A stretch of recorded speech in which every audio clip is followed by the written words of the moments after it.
Comment में बता देना। अगर आप चैनल पर नए हैं तो चैनल। हे एवरीवन, कैसे हैं आप सभी। आज हम लोग बात कर रहे हैं क्लास 10th के most important multiple choice questions की। Hey so Radhe Krishna all of you guys. 10th की बच्चा पार्टी कैसी है। फर्स्ट क्वेश्चन तुम लोग देख रहे होगे, लेसन फॉर एन ग्रीगेरी से लिया गया है, जिसका क्वेश्चन है कि what does yellow here in the poem represent. आपको बताना है कि इस पोयम में जो येलो हेयर हैं वो किसको रिप्रेजेंट कर रहे हैं। रिप्रेजेंट से मतलब किसको बता रहे हैं, किसकी तरफ इशारा कर रहे हैं। a physical beauty, hair with dye applied, inner beauty या old age। सो गाइज इसका राइट आंसर है a physical beauty। किसकी ओर इशारा कर रहे हैं, a physical beauty। मतलब आंसर नंबर ए बिल्कुल सही है, ऑप्शन नंबर ए बिल्कुल सही है इसका। ठीक है, second question, sermon at Banaras, what condition is set by Buddha for the lady to collect handful of mustard seeds from her own home, from a home where no one died, from the market, from the river। तो right answer है from a home where no one died। ठीक है, right answer इसका कौन सा होगा आपका, B वाला। करेक्ट ऑप्शन क्या है इसका, बी। ठीक है, थर्ड देखते हैं। देखिए, the tale of custard the dragon की कोई स्टोरी से लिया गया है। मैं सब में से मैंने एक से दो ही लिए हैं options, multiple choice questions, because वही बहुत ज़्यादा इम्पोर्टेंट है, बाकी तो सब चाय पानी है। Identify the figure of speech used in the following line. आपको बताना है कि कौन सा फिगर ऑफ स्पीच यूज़ हुआ है। So Belinda is as brave as a barrel full of bears।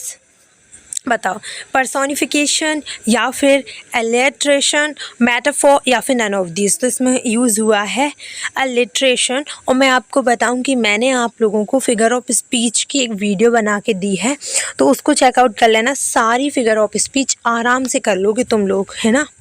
चलो, द ट्री हमारा जाना माना lesson.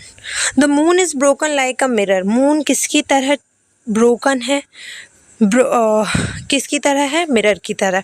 What figure of speech used in the line. ये गाइस इसको तो बिल्कुल कर लेना, क्योंकि ये बहुत ज़्यादा इंपॉर्टेंट है तुम सभी के लिए।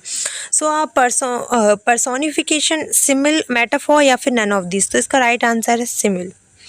क्या है राइट आंसर, सिमिल।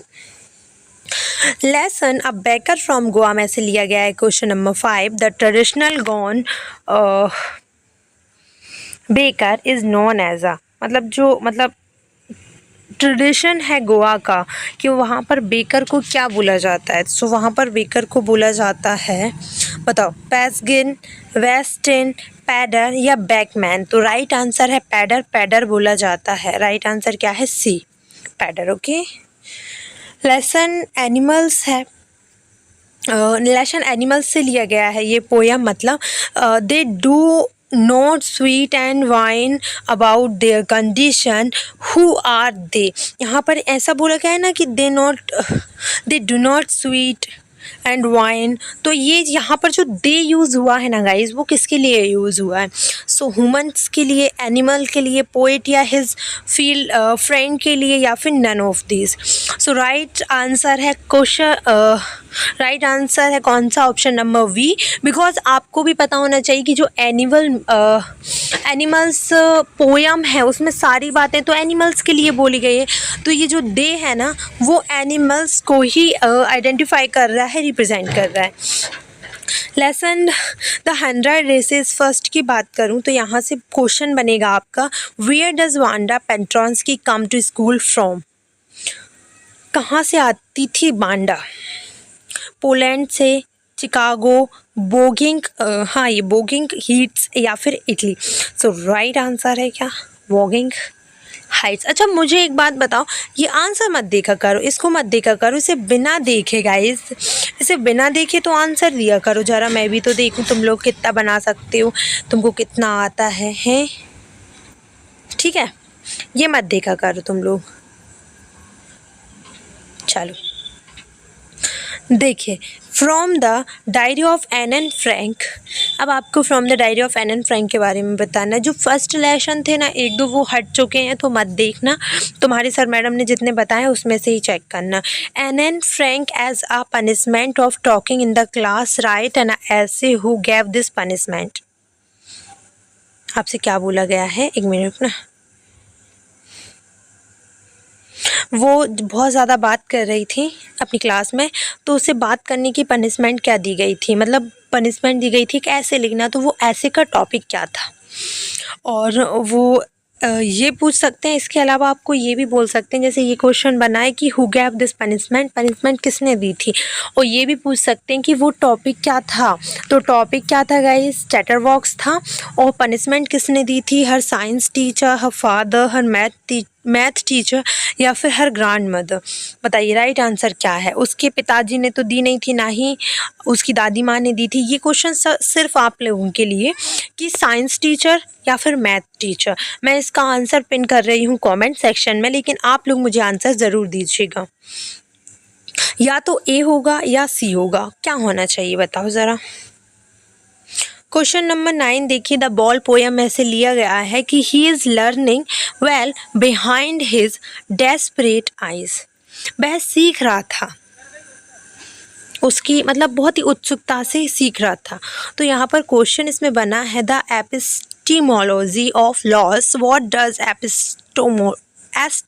हाँ एपिस्टोमोलॉजी है यार ये। हाँ वो उसमें एक वो उसकी जैसी बॉल घूमती है ऑफ लॉस मीन। यहाँ पर मीनिंग क्या निकलेगा इसका, to understand how to lose something, to understand when something was lost, to understand the nature of place, या नन ऑफ दिस। तो ये जो एपिस्टोमोलॉजी होता है ना, इसका मीनिंग होता है to understand the nature of loss. जब नेचर मतलब हम वहाँ पर समझते हैं कि एकदम अचानक से लॉस कैसे होता है, नेचुरल लॉस कैसे होता है, अचानक से कोई चीज़ कैसे खो जाती है। आगे देखिए, lesson a tiger in the zoo में दिया हुआ है क्वेश्चन कि what he is locked in a concrete cell, who is the he in the line.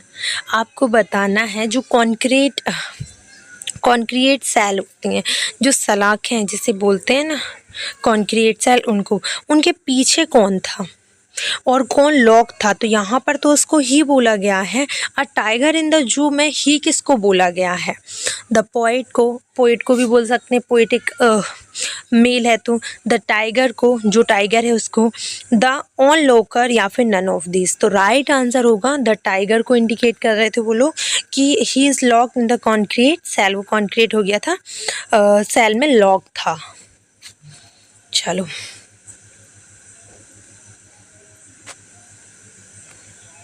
Guys, आज के लिए तो बस इतना ही। कल मैं आपको बताती हूँ, कल मैं इसका सेकंड पार्ट भी बना दूंगी। जो चैप्टर छूटे हैं इसमें वो मैं उसमें करवा दूंगी। जो तुम्हारे 4 नंबर के MCQ आएंगे उसमें से एक भी नंबर नहीं जाएगा तुम्हारा।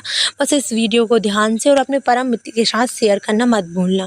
लाइक नहीं करोगे तो फिर तुम्हें वीडियोज़ फिर नहीं मिलेगी, तो लाइक करते हुए जाना। Bye bye, take care, Radhe Krishna guys.